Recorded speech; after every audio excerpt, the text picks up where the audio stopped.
प्रिय दर्शकों, नमस्कार। एक बार फिर से उपस्थित हूं आप सबके सामने।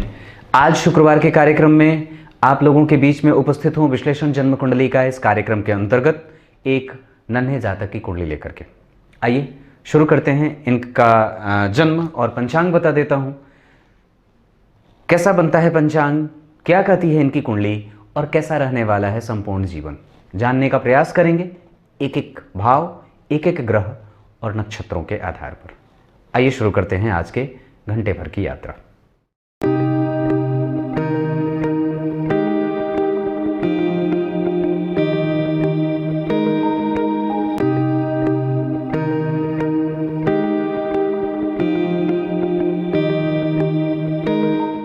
विक्रम संवत 2075, शक संवत 1941।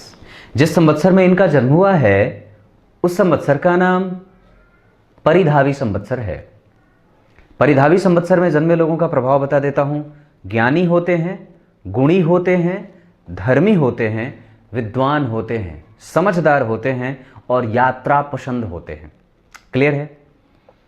उत्तरायण में जातक का जन्म हुआ है, ये ठीक होता है। व्यक्ति का आत्मविश्वास, व्यक्ति के जीवन में आने वाली परेशानियां, व्यक्ति के जीवन में सकारात्मक माहौल, आगे बढ़ने की स्थितियां, ये सब जातक के पक्ष में अच्छे से होती हैं। वसंत ऋतु का जन्मा है, व्यक्ति प्रेमी है, प्रेम का भूखा होगा, प्रेम से बात करने पे कुछ भी कर देगा और आगे बढ़ने की ललक पैदा होती है। रात्रि में जागने की दरअसल बच्चे को आदत हो जाती है। शुक्ल पक्ष में जन्मा है, शुद्ध बोलेगा, सहिष्णु है और सबका सम्मान करने वाला होता है। शुक्ल पक्ष में जन्मे लोग धार्मिक प्रवृत्ति को धारण करने वाले होते हैं, पर उससे भी ज्यादा व्यक्ति मीठी वाणी को बोलने वाला होता है। शुक्ल पक्ष में जन्मा है, इस वजह से कभी कभी संतान उत्पत्ति में कष्ट होता है। आगे बढ़कर के व्यक्ति का जन्म गुरुवार को हुआ है। गुरुवार विद्वान, लंबा कद होना, अच्छे और पुष्ट शरीर को धारण करने वाला, मति बुद्धि का अच्छा होना, गुरुवत जीवन जीने वाला और मसालेदार भोजन न करने वाला होता है। शुक्ल पक्ष की षष्ठी तिथि का जन्म है और ऐसी स्थिति में व्यक्ति की कुंडली में शुक्ल पक्ष के षष्ठी तिथि के चंद्रमा क्या हो जाते हैं, वो हो जाते हैं पापक। और ऐसी स्थिति में जरा विचार करिए, व्यक्ति का जन्म उत्तरायण, शुक्ल पक्ष थोड़ा कमजोर षष्ठी तिथि के कारण और चंद्रमा पापक। उत्तरायण में है तो व्यक्ति के पास आत्मविश्वास मजबूत है, व्यक्ति के पिता का लाभ व्यक्ति को मिलता रहेगा। जीवन में पिता का, पितरों का, बड़ों का, बुजुर्ग का, गुरुजनों का, सबका लाभ व्यक्ति को मिलता रहेगा। उसके माथे पे सूर्य की रोशनी पड़ी है, मतलब वो मनोविनोदी है और विनोदी किस्म का है, लड़ने वाला नहीं है और अनुगामी है, अच्छी चीजों को समझने वाला है। और आगे बढ़ता हूं। व्यक्ति की कुंडली में जन्म मृगशिरा नक्षत्र में हुआ है। ये मंगल का नक्षत्र होता है, ये अच्छा है, चित्रा से अच्छा होता है ये। तो मंगल का नक्षत्र, व्यक्ति में अकर्मण्यता नहीं रहेगी क्योंकि उत्तरायण में जन्मा है और वसंत ऋतु में जन्मा है तो धरती पे पांव रखने वाला है और धरती से और व्यवसाय करने वाला है, व्यवसायिक सोच को लेकर के आगे बढ़ने वाला है। व्यक्ति उत्तरायण में जन्मा है तो लक्ष्मी की कमी नहीं होनी चाहिए। तैतिलकरण शोभन योग, ये ठीक है। तैतिलकरण में जन्मा है तो क्रोधी भी होगा, शूद्र वर्ण का है ना, मेहनती होगा और आगे बढ़ करके दौड़ने वाला है, पसीना और शरीर से पानी का निकलना ये होता है। व्यक्ति स्वप्न देखेगा जीवन में ज्यादा और कई बार तो व्यक्ति अपने भविष्य में होने वाली घटनाओं को आसानी से जान जाता है और उसे पता हो जाती है बात कई बार कि मेरे साथ क्या घटना घटित होने वाली है। और बच्चा जैसे ही धरती पे आता है तो अच्छा होता है, घर परिवार के लिए अच्छी बात होती है। अब आगे इनकी कुंडली में ग्रहों पे आता हूं। आइए अब आपको सबसे पहले सूर्य के बारे में चर्चा कर देता हूं। ध्यान से समझिएगा, पुष्ट बात करूंगा, ज्यादा बकवास नहीं करूंगा। सूर्य मेष लग्न की कुंडली के लिए कारक होते हैं। पंचम भाव का अधिपति, वो त्रिकोण का अधिपति है और जन्म कुंडली में उसकी स्थिति बहुत महत्वपूर्ण हो जाती है अगर वो कहीं अच्छे भाव में न बैठा हो तो। व्यक्ति की कुंडली में सूर्य पंचम भाव के अधिपति होकर के ये प्रेम, सौहार्द, यश, कीर्ति, सम्मान और लाड का होता है। और यहां का अधिपति होकर के अगर 12वें गया है, 12वें जा करके और जन्म कुंडली में बाल अवस्था का बैठा है, 25 अंश 46 कला, ये बाल अवस्था का ग्रह हो जाएगा। क्यों? क्योंकि ये 12वें भाव में जो 12 नंबर की राशि बनी है ये सम संख्या की राशि है और उस भाव में 12 नंबर लिखा, सूर्य वहीं बैठ गए पंचमेश का 12वें जाना ठीक नहीं होता है, संस्कार से युक्त बनाना होगा। और मैं ऐसे सभी माता पिता से ये आग्रह करता हूँ, विनती करता हूँ, अपने बच्चे को सुबह जागने की आदत डालवा दीजिए। नहीं तो ये दिक्कत हो रही है, उससे उसके स्वभाव पे और स्वास्थ्य पे तो असर पड़ेगा ही, उसके काम पे, पर उससे आपके पति के भी ऊपर से, उसके पिता के ऊपर से भी गड़बड़ होती हैं चीज़ें। तो मना लीजिए उसे और कसम दे दीजिए कि रात में ज़्यादा देर तक जाग नहीं बाबू, क्योंकि पता नहीं वो कौन सा बहाना बना करके रात में जागता है कि काम है तो पता नहीं क्या क्या। पर एक बात बता देता हूँ, सुबह जगने की आदत हम सभी लोगों को डाल लेनी चाहिए। और अगर ऐसा नहीं होगा तो निस्संदेह उसके पतन के दरवाजे खुले रहे हैं और वो खुद से खोल रहा है। पता नहीं इसमें अत्याधुनिक तर्क कितने शामिल हैं, पर मैं इतनी बात तो जरूर जानता हूँ कि जो लोग ऐसे थोथी तर्क करते हैं वो निश्चित रूप से अपने आप को गोते में ले जा रहे हैं। खैर, बात उसकी नहीं है।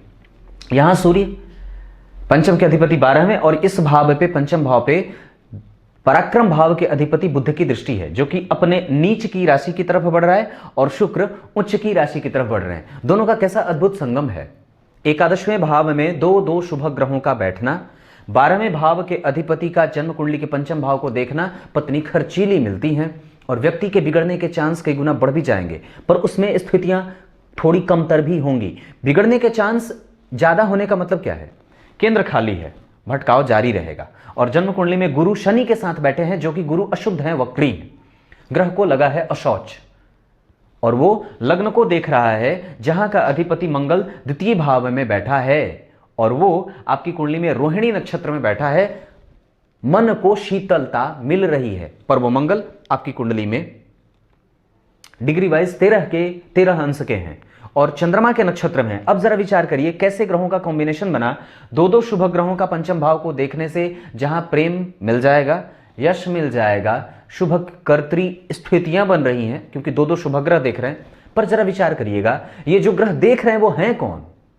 वो हैं जन्म कुंडली के धन और द्वितीय भाव के अधिपति। ये दोनों इस कुंडली में अच्छे नहीं होते हैं, क्योंकि प्रतियोगिता भाव का अधिपति रोगेश भी होता है, वो जन्म कुंडली के पंचम भाव को देख रहा है। यश में रोग मिलेगा और देर से मिलेगा।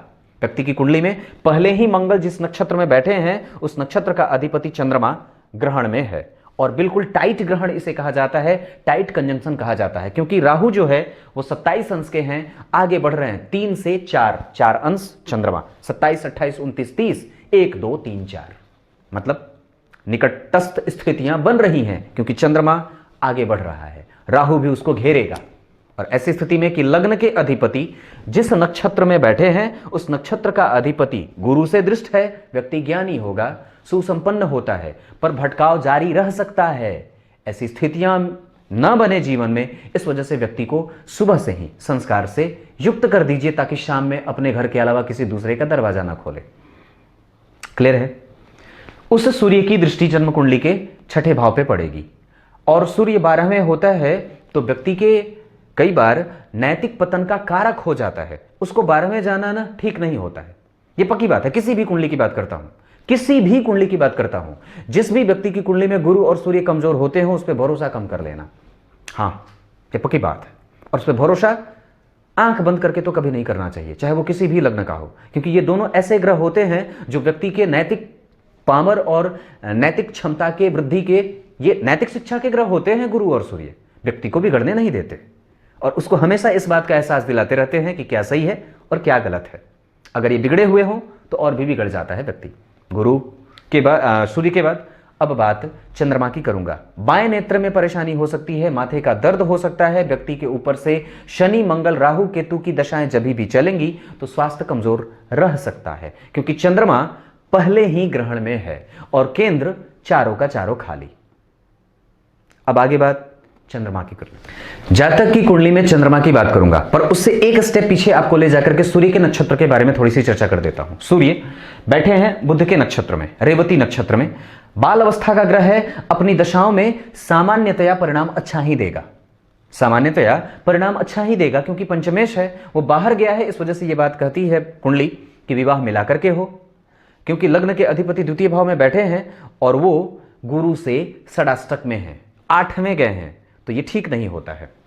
इस भाव से गुरु छठे आठवें के संबंध में है ना। हालांकि मंगल की दृष्टि है धर्म भाव पे, इस वजह से व्यक्ति के जीवन में धार्मिक दृष्टिकोण बनता रहेगा, व्यक्ति दानी होगा, दानशील होगा, पितरों का आशीर्वाद मिलता रहेगा और व्यक्ति श्रेष्ठता से जीवन में न्यायपूर्ण तरीके से आगे बढ़ता रहेगा। धन की कमी नहीं होगी क्योंकि लग्न के अधिपति होकर के महाधनी योग लगा रहे हैं, जहां शुक्र और बुध का एकादशवें भाव में बैठना व्यक्ति के जीवन में सांसारिक सभी सुविधाओं की और आकांक्षाओं को पूर्ति देने वाली स्थितियां बनेंगी। पर वो बात बुध और शुक्र की होगी। पर अभी बात चंद्रमा की कर देता हूं। चंद्रमा मिथुन राशि है, जातक राजकुमार है और प्रशंसनीय है, काम करेगा अच्छा, और दूसरी बात है अकड़ है स्वभाव में और फुर्तीला भी है, अकर्मण्य नहीं है, उदास नहीं रहेगा, आलसी नहीं है, मन का राजा है, गीत संगीत में प्रियतम स्थितियां होती हैं, व्यक्ति आगे बढ़ करके जीना चाहता है और पराक्रमी है, आगे बढ़ेगा धैर्य के साथ, उत्साह के साथ। क्यों? क्योंकि जन्म कुंडली में इस भाव का अधिपति अपने भाव से पंचमस्त शुभ ग्रह के साथ गया है, वो प्रतियोगिता भाव का भी अधिपति होता है। और जन्म कुंडली में पंचम भाव के अधिपति सूर्य 12वें जाकर के जहां व्यक्ति को ऊर्जा विहीन करने का प्रयास करेंगे, पर उसमें गुरु की दृष्टि लग्न पे, गुरु की दृष्टि चंद्रमा पे, शनि की दृष्टि चंद्रमा पे और जन्म कुंडली में मंगल द्वितीय भाव में स्वभाव को गर्म बनाएंगे और ऊर्जावान भी बनाएंगे। व्यक्ति थकेगा नहीं। मिथुन राशि का है तो एक पैर पे चलेगा और मिथुन राशि का है तो अपने मन का भी करेगा और निर्णय लेने से पहले इसको दिक्कत होगी। इस वजह से जब कभी भी कोई भी निर्णय लेना हो तो अपने पितरों का जरूर, अपने पूर्वजों का और अपने माता पिता का, कभी भी छोटे भाई का भी सलाह ले लेना चाहिए। और उसके बाद मंगल द्वितीय भाव में है, खर्च करने से पहले व्यक्ति को समझ लेना चाहिए। हालांकि मंगल चंद्रमा के नक्षत्र में है जो कि पराक्रम भाव में बैठा है और वो इस कुंडली का सुखेश होता है। इस वजह से मंगल का संबंध अगर सुख से बन रहा हो तो व्यक्ति को अपने जन्म स्थान से दूर जाना चाहिए। इसके 5-6 कारण और भी बनते हैं। केंद्र खाली और जन्म कुंडली में राहु चंद्रमा का ग्रहण में जाना जो कि चतुर्थेश है, और ऐसी स्थिति में कि सूर्य 12वें जा रहे हैं और व्यक्ति की कुंडली में अष्टम भाव का अधिपति मंगल अष्टम भाव को देख रहा है। ऐसी स्थितियों में व्यक्ति को बाहर जाना चाहिए अपने जन्म स्थान से दूर। और दिशा कौन सी हो तो जन्म कुंडली में अगर देखता हूं तो व्यक्ति की कुंडली में स्थितियां उत्तर पूर्व बनती हैं, ईशान कोण की तरफ अगर व्यक्ति अपने जन्म स्थान से जाए तो लाभ होगा। चंद्रमा मिथुन के परग्रहण में, चंद्रमा मंगल के नक्षत्र में और मंगल चंद्रमा के नक्षत्र में, यह नक्षत्र का परिवर्तन है। तो लग्नेश ने किसके साथ परिवर्तन करी है? चतुर्थ भाव के अधिपति चंद्रमा के नक्षत्र में खुद को बिठाया और खुद चंद्रमा उसके नक्षत्र में चले गए। नक्षत्र का परिवर्तन सबसे बड़ा परिवर्तन होता है और ये व्यक्ति के जीवन में और व्यक्ति के ढाढ़स को बांधने और बंधाने वाला होता है। ऐसी स्थिति में व्यक्ति अकर्मण्य नहीं है, कई बार बोला, और लाभ है, स्थिति ठीक है। चंद्रमा अगर पापक नहीं होते, शुभग होते, तो व्यक्ति की कुंडली में गुरु और चंद्रमा का अद्भुत संयोग बन सकता था। शनि और चंद्रमा का विष दोष जितना निगेटिव होगा उस कमी को पूरा करेंगे गुरु। क्यों? क्योंकि वो धर्म भाव के अधिपति होकर के हंस महापुरुष योग भी लगा रहे हैं। क्योंकि चंद्रमा के साथ गज केशरी योग का बनना, जन्म कुंडली में चंद्रमा मिथुन राशि का है जिसका अधिपति उस भाव को बल दे रहा है अपने भाव से नवम पंचम में जाकर के, और ऐसी स्थितियों में व्यक्ति को पराक्रमी बनाने वाले, पराक्रम का लाभ देने वाले और साथ ही साथ उस पे चंद्रमा के ऊपर गुरु की दृष्टि, शनि की दृष्टि जो कि जन्म कुंडली में 10वें और एकादशवें भाव के अधिपति होकर के बहुत अच्छे तो नहीं होते हैं, पर फिर भी व्यक्ति के मन को ग्रहण जरूर लगा है। राहु और चंद्रमा का, शनि का प्रभाव रहेगा, पर वो पापक नहीं होता तो गज केशरी का लाभ और भी ज्यादा मिल सकता था। सूर्य वर्ग उत्तम है, व्यक्ति बिगड़ेगा नहीं अगर उसको अच्छे तरीके से संवार लिया जाए तो। आरंभ में जगने का आदत डलवा देना चाहिए, और चंद्रमा है तो प्रत्येक समय अगर जैसे ही व्यक्ति बड़ा हो जाता है तो इसके आधार पर किसी देवतुल्य दर्शन, कोई मंदिर का दर्शन हो जाए या पितरों के नाम पे दीपक दान कर देना चाहिए बच्चे से, खुद से। प्रत्येक शाम को अपने पितरों को दीपक देना चाहिए, जला देना चाहिए। ये चंद्रमा की बात थी। चंद्रमा मंगल के साथ परिवर्तन में है, ऊर्जावान रहेगा, शुद्ध बुद्धि का है, धार्मिक दृष्टिकोण से व्यक्ति को आगे बढ़ाएगा। धन व्यक्ति कमा लेगा पर प्राइवेट सेक्टर से ज्यादा, या तो व्यवसाय, नौकरी की स्थितियां थोड़ी सी कमजोर हैं, सरकारी नौकरी से लाभ थोड़ा कम मिलेगा, पर व्यक्ति चूंकि है मेष लग्न का और चंद्रमा ग्रहण में है, पापक हैं, गुरु से दृष्ट हैं, गुरु का प्रभाव लग्न पे है, लग्न का अधिपति धन भाव में है, सूर्य 12 में है, शनि इस कुंडली में दशमेश होते हैं वो, और एकादशवें भाव में बुध और शुक्र जहां पंचम भाव को देख करके व्यक्ति के व्यवसायिक बनने का ठप्पा लगा रहे हैं। अब आगे मंगल की बात करता हूं। व्यक्ति की कुंडली में मंगल की चर्चा करता हूं। मंगल जन्म कुंडली में लग्न के अधिपति और जन्म कुंडली के अष्टम भाव के अधिपति। पर आप लोगों के दिमाग में कई बार ये बात चलती होगी कि लग्नेश होने के साथ साथ वो अष्टम भाव का भी अधिपति है, तो वो अष्टम का भी फल करेगा। एक बात बता देता हूं, लग्न के अधिपति जैसे शुक्र और मंगल दो ऐसे ग्रह होते हैं जो छठे भाव के और आठवें भाव के भी अधिपति हो जाते हैं। ऐसी स्थिति में कभी भी इस बात को लेकर के घबराना नहीं चाहिए कि वो खराब हो जाएगा, ना, ऐसा नहीं है, ऐसा बिल्कुल भी नहीं है, ऐसा बिल्कुल भी नहीं है, ऐसा बिल्कुल भी नहीं है। वो ठीक है और वो संतुष्ट है। हाँ, ये डिपेंड करता है कि वो कैसा है, किसके साथ उसके संबंध कैसे बन रहे हैं। जैसे अगर लग्नेश का संबंध गुरु से बन जाता, जैसे लग्न को तो देख रहे हैं, लग्नेश को भी देख लेते तो और भी अच्छी बात हो जाती। साथ ही साथ व्यक्ति की कुंडली में जो स्थिति मैं देख रहा हूं उसमें अगर मंगल के ऊपर से किसी भी शुभ ग्रह का कोई असर हो जाता है, हालांकि वो हैं केंद्र में, मंगल बुध और शुक्र से केंद्र में है, ये अच्छी बात होती है। सूर्य में मंगल की दशा अच्छी जाएगी। मंगल इनकी कुंडली में युवा अवस्था का धारण करके बैठा है, 13 अंश का वो ग्रह है और व्यक्ति की कुंडली में वो संतुष्ट है। उसकी चौथी दृष्टि जन्म कुंडली में यहां पे आ रही है, जो कि यश का भाव होता है। व्यक्ति के जीवन में प्रेम मिलेगा, क्योंकि लग्नेश जहां देखेंगे उस भाव को बल देंगे। तो ऐसी स्थिति में व्यक्ति जी तोड़ मेहनत करके आगे बढ़ना चाहता है, श्रेष्ठता से अपनी स्थिति को मजबूत करता है। टेक्निकल क्षेत्रों में व्यक्ति जा सकता है, ज्ञान अर्जित कर सकता है। और किसी भी क्षेत्र में नौकरी की स्थितियां, विशेषतया भारी मशीन के पास जाकर के काम करना, कोई भी ऐसे क्षेत्र में जाकर के काम करना जहां पे टेक्निकल चीजों का असर ज्यादा होता हो। मंगल है तो व्यक्ति को ऊर्जावान बना करके रखेगा। कोई भी ऐसा क्षेत्र जहां पे दिमाग ज्यादा लगाना हो, भारी काम करना हो, ये सारा काम व्यक्ति शारीरिक मेहनत भी कर सकता है और मानसिक मेहनत भी कर सकता है। व्यवसाय करे तो ज्यादा अच्छा है, क्योंकि मैं आरंभ से ही व्यक्ति को व्यवसायिक ज्यादा देख रहा हूं, ये बात बन रही है। उस मंगल की सातवीं दृष्टि यहां पड़ेगी, ये उसका अपना घर है। व्यक्ति के पास पैतृक संपत्ति, व्यक्ति के पास लाभ की स्थिति हमेशा बन रही है और कहीं भी उसमें किसी भी तरीके से दिक्कत वाली कोई बात नहीं है, क्योंकि मंगल खुद अच्छे नक्षत्र में बैठा है। नक्षत्र का परिवर्तन बड़ा अच्छा होता है और साथ ही साथ वो अकेला है। वाणी थोड़ी प्रखर होगी, बुद्धि की वाणी थोड़ी प्रखर होगी। और यहां का अधिपति जो शुक्र है वो शनि की राशि में बैठा है, शनि उसको देख भी रहे हैं। ऐसी स्थिति में व्यक्ति कभी कभी झूठ भी बोलेगा, ना चाहते हुए भी उसे बोलना पड़ेगा, और व्यवसाय करेगा तो बिल्कुल बोलेगा। ऐसी स्थितियां भी बनती हैं। जन्म कुंडली में अष्टम भाव का अधिपति अष्टम भाव को देख रहा है, आयु संपूर्ण है, पर सर्दी खांसी जुकाम, माता के घर से दूर रहना, अपने जन्म स्थान से दूर जाकर के वास करना, ये सारी स्थितियां दिख रही हैं। जन्म कुंडली में रिश्वत लेना चाहता है तो ले सकता है, ब्याज पे धन अर्जित करना चाहता है तो ले सकता है, शेयर सट्टेबाजी लॉटरी आदि का काम कर सकता था, पर चूंकि चंद्रमा कमजोर है इस वजह से नहीं कहूंगा। चूंकि सूर्य 12वें में है इस वजह से नहीं कहूंगा। आठवीं दृष्टि धर्म भाव पे, वहां पे खुद वहां का अधिपति बैठा है। लाभ के अधिपति का भाग्य में जाना, लग्नेश की दृष्टि, ये एकादशवें भाव को भी मजबूती दे रहे हैं, क्योंकि एकादशवें भाव के अधिपति पे मंगल की दृष्टि है जो कि लग्न का अधिपति है और वो एकादशवें भाव से केंद्र में भी है। ये महाधनी योग भी होगा। लग्न के अधिपति का धन में जाना, लाभेश से संबंध, ये अच्छी बात है। व्यक्ति के कुंडली में लग्नेश की दशा जब भी आए तो व्यक्ति के व्यक्तित्व को, व्यक्ति के वाणी के प्रभाव को, व्यक्ति के धन के आगमन को, व्यक्ति के धार्मिक उन्नति को और आध्यात्मिक उन्नति को दिखाने वाले बन रहे हैं। व्यक्ति शुद्ध बोलेगा, कटु बोल सकता है, क्योंकि सूर्य 12 में और मंगल तृतीय में है। अब बात बुध की करूं। व्यक्ति की कुंडली में बुध बुद्धिमत्ता का कारक होता है और आपकी कुंडली में बुध को जरा देखिए तो वो 29 अंश के बैठे हैं पूर्वा भाद्रपद नक्षत्र में। अब जरा गौर करिए, जन्म कुंडली में बुध पराक्रम के और प्रतियोगिता के अधिपति बन करके जाकर के एकादशवें भाव में बैठे हैं, नीच की राशि की तरफ, पर शुक्र वहां बैठा है। उसका जितना निगेटिव प्रभाव होगा शुक्र उसकी क्षतिपूर्ति कंपनसेशन कर देंगे। ये दो शुभ ग्रह बैठे, पर रोग भाव के अधिपति होकर के बुध ने पंचम भाव को देखा। पत्नी रोगी न मिले इसका ख्याल रखना होगा।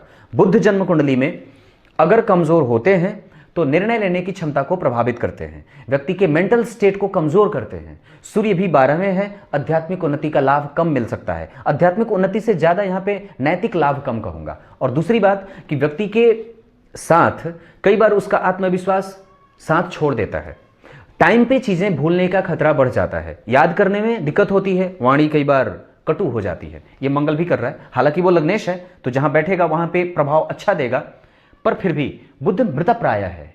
और बुध जब मृतप्राय होगा और चंद्रमा पहले ही ग्रहण में है, गुरु वक्री हैं, शनि के साथ बैठे हैं, पापक ग्रह का प्रभाव असर ज़्यादा है गुरु पे, मंगल भी देख रहे हैं। ऐसी स्थिति में जहां लग्नेश होकर के जन्म कुंडली में गुरु को देख रहे हैं, बुध मृतप्राय हो रहा है, व्यक्ति कंसंट्रेशन पे काम व्यक्ति का करना चाहिए और व्यक्ति को करना चाहिए। गणेश जी की पूजा आजीवन व्यक्ति कर ले और व्यक्ति के जीवन में जद्दोजहद की स्थिति थोड़ी बन सकती है। ऐसा इसलिए क्योंकि केंद्र के चारों भाव खाली, कोई भी ग्रह नहीं। अब यहां पे मैं एक बार आपको चलित कुंडली पे लेके आता हूं।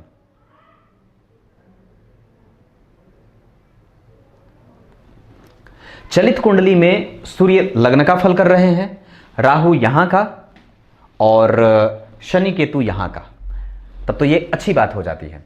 अब जरा गौर करिए, तो शनि और केतु जब यहां का फल करेंगे तो दशम स्थान का अधिपति दशम स्थान का फल करेगा।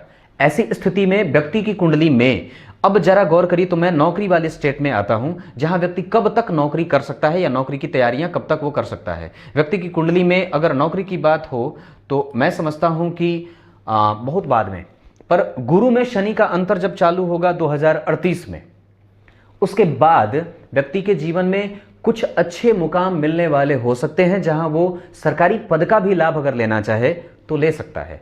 ऐसा इसलिए बोल रहा हूं क्योंकि एकादशवें भाव के अधिपति होकर के जन्म कुंडली में शनि लाभ में बैठे, भाग्य में बैठे और दशम का भी फल कर रहे हैं। ऐसी स्थिति में वो संतुलित हो जाएगा और अपना काम अच्छे तरीके से करेगा। सूर्य अगर लग्न का फल करेंगे तो व्यक्तित्व को मजबूत करेंगे, तो इसका मतलब है कि बिगड़ने की जो स्थितियां हैं, सरदर्द की जो समस्या है, अनिर्णय की जो स्थिति है, वो कमजोर हो रही है। मतलब उसे हम अच्छा और रिपेयर होते देख रहे हैं। यहां राहु बैठा है, बाहर जाइए, बाहर निकलिए, और माता को कोई ना कोई बीमारी कई बार होती रहती है। माता के स्वास्थ्य को राहु की दशा में कई बार परेशान होते देखा जा सकता है, चंद्रमा की दशा में कई बार परेशान होते देखा जा सकता है। बुध कमजोर, इस वजह से कंसंट्रेशन पे काम करना होगा। गणेश जी के मंत्रों का जप व्यक्ति को हमेशा, या गणेश जी के मंत्रों का जप करने के अलावा अगर व्यक्ति गणेश जी को दुर्वादल अर्पित करता रहे तो ठीक रहेगा। गणेश संकटनाशक स्तोत्र का पाठ करता रहे तो आनंद आ जाए। ये स्थितियां या दर्शन हो जाए तब तो और बड़ी बात है। ये चीजें ठीक है। और राहु ग्रहण लगा रहा है चंद्रमा को, बुध है मृतप्राय, गुरु हैं 0 डिग्री के, हालांकि वो अपनी राशि में बैठे हैं। और ऐसी स्थिति में व्यक्ति की कुंडली में कि जब सूर्य 12वें में भी हैं, हालांकि वो लग्न का फल कर रहे हैं, पर फिर भी राहु चंद्रमा और बुध के कमजोर होने के कारण, और व्यक्ति की कुंडली में स्वभाव भाव, ये स्वभाव का भी भाव होता है और यहां से भी विचार किया जाता है क्योंकि इसका ये पूरक है। ऐसी स्थिति में व्यक्ति को अपने नेचर को हमेशा ही बेहतर बनाने का प्रयास करना होगा। उसके पास हमेशा ही विकल्प इस बात के मौजूद रहेंगे कि वो उसने अपने आप को कितना बेहतर इंसान बनाया है। ये मंगल से प्रभावित है, चोर भी हो सकता है। प्रकृति का चोर नहीं होना, प्रकृति का चोर होना। प्रकृति का चोर होने का मतलब है उसके दिमाग में कुछ और चल रहा है, जबान पे कुछ और है। ये बात हो सकती है। अब बात बुध की, यहां से स्थिति यहां देखेगा, बुद्धिमान बनाएगा क्योंकि यहां का कारक ग्रह अपनी राशि में बैठा है। ऐसी स्थिति में व्यक्ति के पास, और सूर्य भी तो बुध की राशि में बैठे हैं, तो बुद्धिमान है, गणितज्ञ है, प्रधान है, शिक्षा का पालन करने वाला है और सबका आदर करने वाला और अच्छी बुद्धि को धारण करने वाला भी होगा। पर एक बात बता देता हूं, जब कभी भी व्यक्ति के जीवन में मंगल की दशा आए, शनि मंगल राहु केतु की दशाएं आएंगी तो थोड़ी बहुत परेशानी जरूर आएगी। ये बात भी पक्की है। अब आगे गुरु की बात करता हूं। अब बात गुरु की कर लेता हूं। एक एक ग्रह को समझाने में अच्छा रहता है, ऐसे समझ में भी आती हैं चीजें। गुरु इनकी कुंडली में धर्म भाव के अधिपति हैं और जन्म कुंडली में वो बैठे हैं 0 डिग्री के 13 अंश, यानी कि वो मूल त्रिकोणस्थ तो होकर के बैठे हैं पर कमजोर हैं। ऐसी स्थिति में कि बुध भी मृतप्राय था, गुरु भी कमजोर हो रहा है। अब जरा विचार करिए कि वो मूल नक्षत्र के बैठे हैं, केतु के, उनके पास आध्यात्मिक ज्ञान और व्यक्ति के पास जीवन का अनुभव। छोटी अवस्था रहेगी पर व्यक्ति बड़ी बड़ी बातें करेगा और जो वो 15 साल की अवस्था में जैसे जाएगा, व्यक्ति को आगे बढ़ने की जबरदस्त धुन सवार होगी। कार्मिक और कर्म प्रधान होता है। व्यक्ति के जीवन में गुरु का प्रभाव पंचम भाव पे है। ऐसी स्थिति में व्यक्ति का प्रारब्ध अच्छा था या नहीं, ये तो मैं नहीं बोलूंगा और उस पर बोलना भी नहीं होगा, पर व्यक्ति की कुंडली में एक बात समझ रहा हूं कि धर्म भाव को गुरु संभाल रहे हैं, चाहे वो वक्री हो या चाहे जैसे भी हो। ऐसी स्थिति में कि वो 0 डिग्री के हैं तो वो फ्लक्चुएशन में होंगे और उनका कुछ प्रभाव अपने से 12वें भाव का भी होगा। कम से कम 60% प्रभाव ग्रह छठे 8वें भाव का करेगा, 8वें भाव का करेगा। यह बात पक्की है। इस वजह से व्यक्ति को पेट से संबंधित परेशानियां बन सकती हैं। दूसरी बात है, सूर्य 12वें लिवर का कारक, गुरु भी कहीं ना कहीं कमजोर हो रहे हैं, शनि केतु के साथ में है, केतु के नक्षत्र में बैठे हैं, अनुभव बहुत बढ़िया है और वो अनुभव गम्य भी है, चीजों को आसानी से समझने वाला हो सकता है अगर बुद्ध को मजबूत कर दिया जाए तो। व्यक्ति की कुंडली में चीजों को ट्रिक से समझना और शॉर्टकट अपना लेना, क्योंकि राहु लग्न से केंद्र का फल कर रहा है, राहु लग्न से केंद्र का फल कर रहा है। चलित कुंडली में मैंने बात करी थी, राहु यहां है, तो राहु लग्न से केंद्र में हो और गुरु का प्रभाव लग्न पे हो जो कि केतु के नक्षत्र में बैठे हैं, व्यक्ति के पास एक बहुत बड़ा स्कोप मिल जाता है। गुरु की दशा में जैसे ही केतु का अंतर आए, केतु की दशा में जैसे ही गुरु का संबंध बने, तो व्यक्ति को बड़े लेवल पे रिस्पॉन्सिबल बनना पड़ता है और वो निभाता भी है। रिस्पॉन्सिबिलिटी मिलती है, उसे नए दारोमदार में बांधा जाता है और उसे पिरो दिया जाता है। विवाह की स्थितियां व्यक्ति की कुंडली में जब कभी भी सूर्य की दशा चले, गुरु की दशा चले, शनि की दशा चले या जन्म कुंडली में मंगल की दशा चले, हो सकता है इन दशाओं में। अब ऐसा नहीं है कि इस दशा में विवाह होगा, अब वो काल खत्म हो गया, अब वो ज्योतिषी पुरानी हो गई। नहीं, विवाह कब होगा? आपकी इच्छा के मुताबिक। ऐसा नहीं कि 25 साल में विवाह हो जाएगा, अब वो समय और उस तरीके का फलादेश बदल चुका है। ऐसा इसलिए क्योंकि वो दौर पुराना था। गुरु की दशा जब भी आए, शनि की दशा जब भी आए, मंगल की दशा जब भी आए, अष्टमेश मंगल होते हुए लग्नेश भी हैं, इस वजह से अष्टम भाव का भी वो फल करेंगे तो अच्छा ही फल करेंगे। और साथ ही साथ सूर्य, अगर इनकी दशा चले, शुक्र की दशा हो सकती है कि विवाह ना कराए, या हो सकता है कि शुक्र की दशा में व्यक्ति के जीवन में खर्च ज्यादा बढ़े।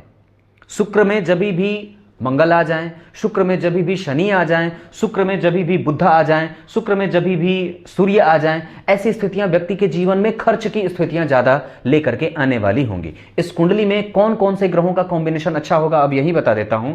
गुरु में शनि जब भी आएंगे ठीक होगा, गुरु में केतु जब भी आएंगे ठीक होगा, गुरु में मंगल जब भी आएंगे तो ठीक होगा। हालांकि आरंभ का काल थोड़ा कष्टप्रद हो सकता है, पर बाद में चीजें संभल जाएंगी। गुरु में चंद्रमा ठीक होंगे, पर चंद्रमा ग्रहण में है, इस वजह से थोड़ा असरकारक भी होगा, वो निगेटिव भी होगा। पर बाकी के जितने भी स्थितियों में देख रहा हूं, वहां पे गुरु की दृष्टि लग्न पे, गुरु की दृष्टि पराक्रम पे और गुरु की दृष्टि पंचम भाव पे। ऐसी स्थितियों में व्यक्ति को मेहनती बनाएंगे। मेहनत का लाभ हो सकता है कि देर से मिले, पर व्यक्ति के जीवन में विद्वता है, पराक्रम है और धर्म और प्रेम भी है। बात खत्म। गुरु इसको अनुभव से युक्त बनाएंगे और व्यक्ति अपनी अवस्था से, छोटी अवस्था से जैसे ही थोड़ी सी बड़ी अवस्था में जाएगा, उसके पास बड़े लोगों से ज्यादा एक्सपीरियंस मिल जाता है। अब बात शुक्र की कर लेता हूं। अब बात व्यक्ति की कुंडली में शुक्र, शनि, राहु, केतु की बची है। पर शुक्र, शनि और राहु केतु की डिग्री को देखते हैं तो शुक्र आपकी कुंडली में बैठे हैं 24 अंश के, ये कमजोर। शनि 26 अंश के, मृतप्राय, ये भी मृतप्राय। राहु भी 27 अंश, मृतप्राय। शुक्र, शनि, राहु और केतु ये सारे ग्रह मृतप्राय हो रहे हैं, कमजोर हो रहे हैं। अब जरा शुक्र को देखिए, 24 अंश का है और वो बैठा है पूर्वा भाद्रपद नक्षत्र, गुरु का नक्षत्र होता है, ज्ञान है और बुद्धि भी है, बुद्ध के साथ बैठा है। और उसके बाद व्यक्ति की कुंडली में शुक्र की स्थिति पंचम भाव पे पड़ रही है। व्यक्ति को पता भी नहीं है कि यह कितना ज्ञान से युक्त होगा और अद्भुत होगा। ऐसी स्थितियां व्यक्ति की कुंडली में पंचम भाव को प्रेम से, सौहार्द से और धर्मपरायणता का भाव भी जागृत करेगी। व्यक्ति जो काम करना चाहता है, जहां शिक्षा में, जिस भी क्षेत्र में शिक्षा में ग्रहण करना चाहता है, बिल्कुल व्यक्ति कर सकता है। बस मन को संतुलित करना होगा, क्योंकि यहां लगा है ग्रहण। हालांकि चंद्रमा अपने प्रभावों में निगेटिविटी लाने से ज्यादा गुरु की दृष्टि पड़ जाने के कारण उसकी क्षतिपूर्ति हो जा रही है, क्योंकि वो लग्नेश के साथ नक्षत्र परिवर्तन कर रहा है और पंचम भाव पे 2-2 शुभ ग्रह फिर भी तो देख रहे हैं। ऐसी स्थिति में ठीक होती है बात। व्यक्ति का ज्ञान अच्छा है, व्यक्ति की पत्नी, व्यक्ति का ससुराल क्षेत्र, व्यक्ति का ससुराल, व्यक्ति का धन, व्यक्ति का व्यवसाय और व्यक्ति की पढ़ाई, ये सारी चीजें बिल्कुल टाइम पे होंगी और अच्छे से हो जाएंगी। उसमें घबराने वाली कोई बात नहीं होनी चाहिए। यहां से राहु की दृष्टि यहां पड़ेगी, यह सम राशि को देखेगा। यहां से राहु की दृष्टि गुरु पे भी पड़ेगी, शनि पे भी पड़ेगी और केतु पे भी पड़ेगी। ऐसी स्थिति में वो राहु मृतप्राय जिस राशि में बैठा है, उस राशि का अधिपति पंचम भाव को देख रहा है, तो कहीं ना कहीं पंचम भाव पे असर होगा। विवाह विलंब से ना हो, इसका खतरा है। तो वक्त पे विवाह हो जाए तो अच्छी बात होगी, क्योंकि पंचम भाव के अधिपति 12 में गए हैं चंद्रमा, और मंगल यहां अकेला बैठा है, इस वजह से वो कहीं ना कहीं असंतुलन पैदा कर सकता है, विवाह में विलंब होने का खतरा हो सकता है। सप्तम भाव के अधिपति और द्वितीय भाव के अधिपति, जन्म कुंडली में बुध तृतीय भाव के अधिपति के साथ सप्तम भाव के अधिपति का बैठना, यह व्यक्ति के जीवन में दाम्पत्य में प्रेम को दर्शा रहा है। पत्नी कार्मिक मिलेगी और व्यक्ति की कुंडली में दाम्पत्य के साथ साथ डेली बेसिस का इनकम भी ठीक देख रहा हूं। किसी के साथ पार्टनरशिप करना हो तो एक बार कुंडली जरूर मिला लेना चाहिए, पर यहां पे इस भाव के अधिपति अपने भाव से पंचमस्त गए हैं। ऐसी स्थिति में कि वो त्रिक और छठे भाव के अधिपति के साथ जा रहे हैं, तीसरे और छठे भाव के अधिपति के साथ, ऐसी स्थितियों में व्यक्ति को इस बात का ख्याल रखना चाहिए। हालांकि मंगल द्वितीय भाव में बैठे हैं, पर व्यक्ति को जब भी विवाह करना हो मिला करके करे। किसी के साथ पार्टनरशिप में आगे बढ़ना हो, कोई नौकरी करने के लिए कहीं पे भी किसी के साथ अगर कोई काम चालू करना हो, तो ऐसी स्थिति में कुंडली एक बार जरूर मिला लेना चाहिए कि कैसी स्थितियां बन रही हैं। विवाह के समय, आय शुरू करने के लिए, कोई भी व्यवसाय शुरू करना हो तो उस समय एक बार उस समय की दशा को जरूर ही देख लेना चाहिए। ग्रह मृतप्राय है, शुक्र शनि राहु केतु, इनकी दशाएं थोड़ी कमजोर जा सकती हैं। क्लियर है? अब बात यहीं पे शनि की कर लेते। व्यक्ति की कुंडली में शनि की बात करता हूं। अपने भाव को देख रहे हैं शनि, और यहां पे दो शुभ ग्रहों को जगह दिया है, जहां पे एक ग्रह नीच की तरफ और दूसरा उच्च की तरफ बढ़ रहा है। नीचाभिलाषी ग्रह अपना 1 अंक काट लेता है फल देने में, उच्चाभिलाषी ग्रह 1 अंक बढ़ा लेता है फल देने में। उस भाव का अधिपति उसको देख रहा है तो बल दे रहा है। इस भाव का अधिपति जाकर के धर्म में बैठा है, व्यक्ति धर्म से युक्त होकर के पैसे कमाए और शुद्ध रूप से जितना पैसे कमाना चाहता है कमा सकता है। टिकड़म भिड़ाना चाहता है भिड़ा सकता है, ब्याज पे पैसे देना चाहता है दे सकता है, पर थोड़ा कम। शेयर सट्टेबाजी लॉटरी आदि में पैसे लगाना चाहता है, सूदखोरी का काम करना चाहता है, कर सकता है, पर जीवन में सर्वस्व लाभ मिलेगा, इसमें कभी भी कोई कमी मैं नहीं देख रहा, और इस बात की पुष्टि करने की कोई आवश्यकता भी मैं महसूस नहीं कर रहा हूं, क्योंकि दो शुभ ग्रह बैठे हैं। हाँ, प्रतियोगिता व्यक्ति के जीवन में लगी रहेगी, क्योंकि प्रतियोगिता भाव का अधिपति एक काम को हो सकता है कि 2-3 बार करना पड़े। शनि जन्म कुंडली के रोग भाव के अधिपति को देख रहे हैं, रोगेश के साथ उनका संबंध बन रहा है। ऐसी स्थितियों में व्यक्ति आलसी ना हो, इस बात का ख्याल रखना होगा। सूर्य 12 में है और शनि छठे भाव के अधिपति के साथ संबंध बनाते हैं, तो व्यक्ति को मांसपेशियों में दर्द देते हैं। व्यक्ति काम करने के बाद जैसे ही घर पे लौटता है तो सबसे पहले बिस्तर पे लेट जाता है, और व्यक्ति कई बार अपने दुश्मनों पे भारी पड़ जाता है। उसका प्रमाण यहां से कि जन्म कुंडली में सूर्य की दृष्टि अगर यहां पड़ेगी और जन्म कुंडली में छठे भाव में अगर बुध की राशि बन रही हो, वो कन्या राशि उसकी मूल त्रिकोण राशि है, और वो जन्म कुंडली में मजबूत बैठा हो, तो कभी भी किसी दुश्मन से डरने की कोई आवश्यकता मुझे नहीं लगता है, और न ही मुझे उस चीज की महसूस हो रही है चीजें कि व्यक्ति कभी भी किसी दुश्मन से डरेगा और कोई भी इसे हरा सकता है। हाँ, स्वास्थ्य कमजोर ना रहे इसका ख्याल हमेशा ही रखना होगा, क्योंकि राहु चंद्रमा का ग्रहण, गुरु शनि का एक साथ जाना, शनि की दृष्टि जन्म कुंडली के इस भाव पे, ऐसी स्थितियों में ये कमजोर हो। 10वीं दृष्टि से शनि यहां देखेंगे ना, यहां से 7, 8, 9, 10, ऐसी स्थिति में यहां पे आलस्य देते हैं।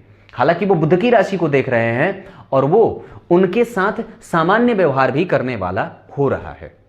राहु और केतु भी कमजोर हैं।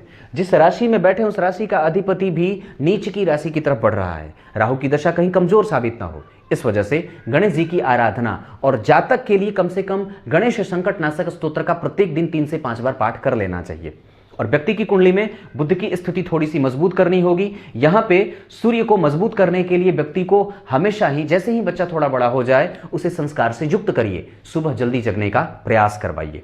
हनुमान चालीसा का पाठ व्यक्ति को पढ़ लेना चाहिए। मिथुन राशि का है, शनि की ढैया है, जातक को हनुमान चालीसा याद करवा दीजिए या उसे प्रत्येक दिन सुना दीजिए कम से कम 3 बार।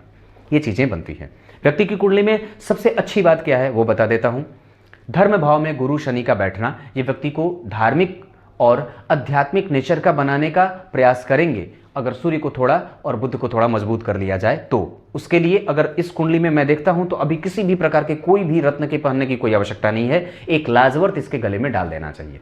ये बात यहां तक खत्म है। राहु इनकी कुंडली में ग्रहण लगा रहे, ये बात पक्की है। व्यक्ति प्राइवेट नौकरी करे या खुद का व्यवसाय कर ले।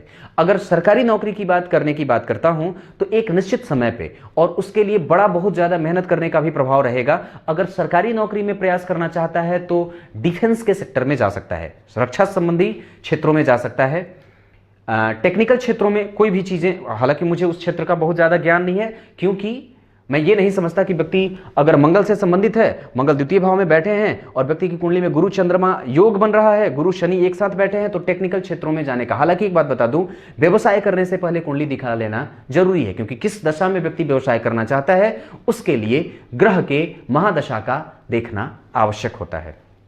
इस कुंडली की सबसे अच्छी बात, लग्न पे गुरु का प्रभाव, जन्म कुंडली में लाभ के अधिपति और भाग्य के अधिपति का एक साथ जाना, ये दूसरी सबसे अच्छी बात है। जन्म कुंडली में तीसरी सबसे अच्छी बात, मंगल और चंद्रमा का नक्षत्र का परिवर्तन होना।